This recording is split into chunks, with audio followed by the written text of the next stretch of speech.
Let me talk about the tail of the tape very quickly. So, Tony Ferguson 26-6, Michael Chandler 22-7. Tony Ferguson with the height advantage of 3 inches and the reach advantage of 5 inches. He's going to seem like the longer, taller guy in there, but he doesn't necessarily use his reach all the time. There are certain aspects to Tony Ferguson's game which I think could be very effective in this fight. And this is a good matchup. It makes a lot of sense. They're both in this kind of position where they both need a win. They're both taking quite a bit of damage, but you also know this one's going to be fireworks because Chandler is explosive no matter what. He's always trying to get the finish. And Tony Ferguson's, he's a bit of a wild man. You don't really know exactly what he's going to do next.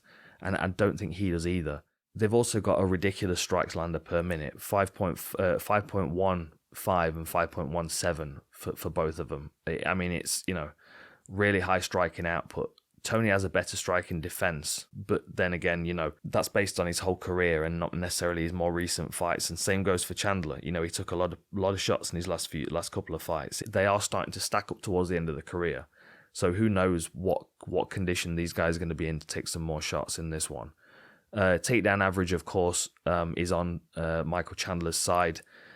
Takedown defense is fairly even. 67% for Tony Ferguson to 71% for Chandler, and both of them with the same submission output as well. So, again, this is why it's such a cool fight. It's one of the reasons why I want to do a show on it, because it's very dynamic. There are loads of different ways this can go. Tony Ferguson's currently ranked number 7. Michael Chandler's at number 5. They've both had a bit of a rough time recently. Chandler's coming off 2 losses. The Charles Oliveira one where he was dropped and finished, and the Justin Gaethje one where he may as well have been hit by a bus.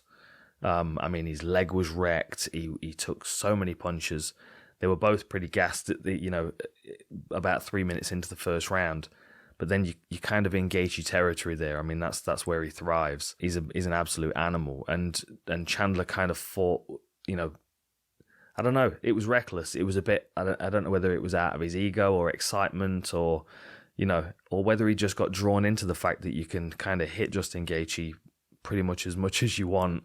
You've just got to be prepared to get hit back. And for him to take the majority of shots. And Justin Gaethje's low kick was really debilitating. And the way that Chandler stands, he's got a very, very long stance. But the trade-off there is that lead leg is vulnerable. It makes him very quick off the mark for his right hand and for his level change. But, there is a drawback there. So that's a problem he has to solve. Now, Tony Ferguson might decide to go down that route. He may have watched the Justin Gaethje fight and think to himself, I'm going to attack that lead leg. If I could do that same thing to him, then I'm going to be able to have a better time of, catching his neck or catching him with something clean to the head.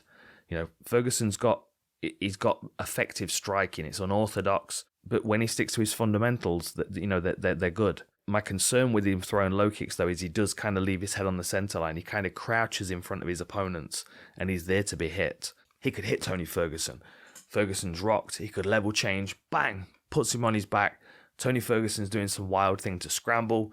And Chandler, instead of trying to flow with that scramble, he just slowly, oppressively just wears on him, gets his hooks in, flattens him out, and strangle. Or he beats him up from a position where Tony then starts to reach and do some kind of crazy escape because he's panicking a little bit. And he reaches, bam, and he's into an arm triangle. It's going to be difficult to top this one for Fight of the Night. I think it's going to be a really electric one, especially because it's 3 rounds. Of course, the main event's going to be amazing as well. There's some other fights lower down the card as well that are going to be really exciting. But this one, for me, is fascinating. I don't really mind that these guys are at this stage in their career because I feel like it adds a layer to the narrative. And I feel like it puts more intensity on both of these guys' minds when they're stepping in here. This one was a really interesting one to research. I'm a big fan of both of these guys.